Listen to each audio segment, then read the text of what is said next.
नमस्कार दोस्तों, मैं विकास दुहन एडवोकेट आप सभी का स्वागत करता हूं आपके अपने चैनल लीगल ऑफिस में। तो दोस्तों, आज की इस वीडियो में हम डिस्कस करेंगे कि एक स्टेट में इंडिया के अंदर कोर्ट मैरिज का प्रोसीजर क्या है। तो देखिए, क्या होता है कि हर एक डिस्ट्रिक्ट लेवल पे एक वेडिंग ऑफिसर जो है वो अपॉइंट किया जाता है, और ये जो शादी होती है, जो कोर्ट मैरिज होती है, ये होती है स्पेशल मैरिज एक्ट के अकॉर्डिंग। तो अभी इसमें होता क्या है कि एक जो लड़का और लड़की हैं जो शादी करना चाहते हैं, तो उनको जो है पूरा प्रोसीजर जो है वो एक फॉलो करना होता है। तो अब इसका जो पूरा कंप्लीट प्रोसीजर है वो ही मैं आपको इस वीडियो के माध्यम से मैं बताना चाहूंगा। तो देखिए, क्या है कि कुछ लोगों के क्वेश्चंस आते हैं, क्वेरीज आती हैं कि क्या कोर्ट मैरिज के टाइम पे भी जो हमारे पार्टीज के रिचुअल्स होते हैं, हर एक पार्टी के अलग अलग रिचुअल्स हैं, अलग अलग शादी की उनकी सेरेमनीज होती हैं, क्या उनको फॉलो करना भी कंपलसरी है। फॉर एग्जाम्पल हम बोल दें कि फेरे लेना या माला डालना या कुछ हो। तो देखिए, अगर आप कोर्ट मैरिज कर रहे हैं, डिस्ट्रिक्ट वेडिंग ऑफिसर के सामने आप कोई भी मैरिज कर रहे हैं, तो उसमें सिर्फ और सिर्फ वेडिंग मैरिज ऑफिसर के सामने आपका प्रेजेंट होना, वहां पे आपकी जो डिक्लेरेशंस हैं, जो एफिडेविट्स उनको साइन करना, और वहां पे ही आपकी शादी का होना अपने आप में एक कंक्लूडिंग प्रूफ है। आपको इसके लिए कोई भी रिचुअल्स को फॉलो करने की रिक्वायरमेंट नहीं होती है। तो देखिए, सबसे पहला जो आपका स्टेप है वो क्या है, आपको एक एप्लीकेशन फॉर्म है जो कि आप शेड्यूल 2 स्पेशल मैरिज एक्ट 1954 से भी डाउनलोड कर सकते हैं, या आप इसको इंटरनेट से भी डाउनलोड कर सकते हैं। आपको दोनों पार्टीज को वो एप्लीकेशन फॉर्म जो फिल करना होगा, उसमें अपनी डिक्लेरेशन देनी होंगी, जैसे कि आपकी उम्र, कि आप भाई लेजिटिमेट उम्र आपकी हो चुकी है, आप कहीं माइनर तो नहीं है, आप शादी के लिए एलिजिबल हो चुके हैं। दूसरा, आप कोई प्रोहिबिटेड डिग्रीज में, यानी कि जो रिलेशन जो प्रोहिबिट किए हुए हैं लॉ के अकॉर्डिंग, जिनमें शादी नहीं हो सकती है, कहीं उनमें तो फॉल नहीं करते हैं,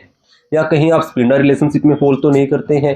या कहीं आप कोई और ऐसा फैक्ट जो है वो आप कंसील तो नहीं कर रहे हैं। तो उस सबको लेकर आपको एक एप्लीकेशन फॉर्म जो है वो आपको वेडिंग ऑफिसर के जो रजिस्ट्रार है उनके ऑफिस में वहां पे आपको सबमिट करवाना होगा। अब इसके बाद जो नेक्स्ट स्टेप है वो है कि जो वेडिंग ऑफिसर हैं वो अपने ऑफिस में एक प्रोमिनेंट प्लेस पे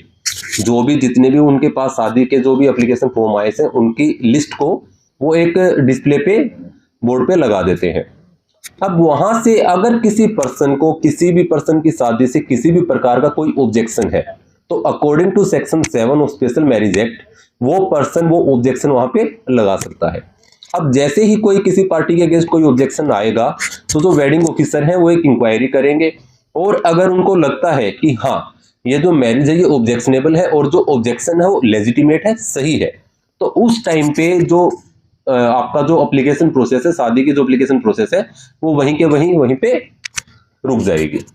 लेकिन अभी जो पार्टीज के पास जो कि शादी करना चाहते हैं उनके पास क्या रेमेडी है, तो वो उसकी अपील में डिस्ट्रिक्ट कोर्ट में एक अपील फाइल कर सकते हैं और वहां से वो अपनी रेमेडी ले सकते हैं। अभी इसका जो अपोजिट है, मान लीजिए आपकी जो एप्लीकेशन है वो अप्रूव हो जाती है, वो सबमिट हो जाती है, तो उसके बाद आपको एक डेट दी जाएगी, और उस डेट में आपको वेडिंग ऑफिसर के सामने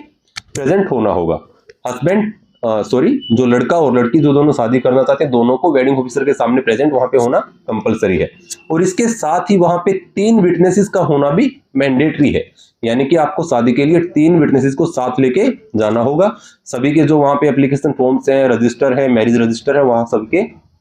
साइन होंगे, विटनेसेस के भी वहां पे साइन होंगे और पार्टीज के भी वहां पे साइन होंगे। यहाँ पे जो बात आती है कि आपको रिचुअल्स फॉलो करने या नहीं करने, तो देखिए, कोर्ट मैरिज के टाइम पे रिचुअल्स फॉलो करना कोई जरूरी नहीं है, कोई मैंडेटरी नहीं है, क्योंकि आप कोर्ट मैरिज कर रहे हैं तो ये आपकी वहां पे वेडिंग ऑफिसर के सामने जो भी मतलब एक प्रोसेस हुई है वो अपने आप में ही एक रिचुअल ही है वहां पे। अब इसके बाद जो बात आती है मैरिज सर्टिफिकेट इशू करने की, तो जैसे ही आपकी शादी होगी, सारा प्रोसेस कंप्लीट होगा, उसके बाद 15 से 20 दिन के अंदर आपको एक मैरिज सर्टिफिकेट जो है वो इशू कर दिया जाता है।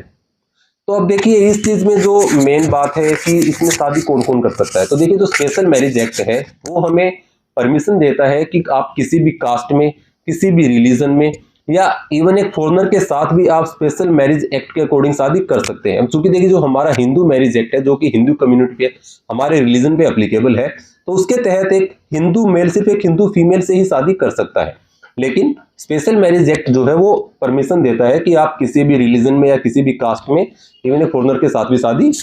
कर सकते हैं। अब इसके बाद जो मेन बात आती है वो आती है फीस की। तो देखिए, जो एप्लीकेशन के प्रोसेस चार्जेज है, जो एक मतलब गवर्नमेंट की फीस है, वो अलग अलग स्टेट्स में अलग अलग जगह पे अलग अलग हो सकती है। जनरली जो सिर्फ एक एप्लीकेशन फीस है वो होती है 100 रुपए से लेकर 150 रुपए तक की, लेकिन इसके बाद जो अदर एक्सपेंसेस होते हैं वो काफी ज्यादा हो सकते हैं। जैसे कि आपके और जितने भी चार्जेस हैं एटसेट्रा के, जो भी चार्जेस लगते हैं, आपकी फाइल तैयार करवानी है, कोई और जो आपका प्रोसेस है वो कंप्लीट करनी है, तो उस सबके जो चार्जेस हैं वो अलग होते हैं। अब आप मान लीजिए आप किसी एडवोकेट से इस बारे में कंसल्ट करते हैं, उनसे मिलते हैं, तो देखिए ये एडवोकेट्स की फीस जो है वो अलग होती है। वो उस पर डिपेंड करेगी कि जो आप जिस भी काउंसिल से, आप जिस भी एडवोकेट से आप मिल रहे हैं, उनकी पेइंग मतलब वो कितना फीस चार्ज करते हैं, किस टाइप के वो केसेस हैंडल करते हैं, तो वो फीस जो है वो इस मतलब जो आपकी एप्लीकेशन फीस है उससे सारे जो एक्सपेंसेस है वो सारे इससे अलग होते हैं। वो एक्सपेंसेस सिर्फ और सिर्फ आपकी एप्लीकेशन फॉर्म का है, जिसे आप खुद भी नेट से डाउनलोड भी कर सकते हैं और आप वो एप्लीकेशन फॉर्म खुद से ही फिलअप कर सकते हैं। लेकिन आगे का जो प्रोसीजर है, जो भी प्रोसेस है, उसके सारे चार्जेस अलग होते हैं। तो ये था पूरा प्रोसीजर कि कैसे आप मतलब कैसे अप्लाई कर सकते हैं, कैसे शादी होगी, कितने विटनेसेस की रिक्वायरमेंट है, कितना इसमें एक्सपेंसेस आ सकता है, जो कि सारा मैंने आपको इस वीडियो में बताया है। अगर आपको वीडियो पसंद आए तो प्लीज वीडियो को लाइक कीजिएगा, शेयर कीजिएगा और चैनल को सब्सक्राइब जरूर कीजिएगा। बहुत बहुत धन्यवाद।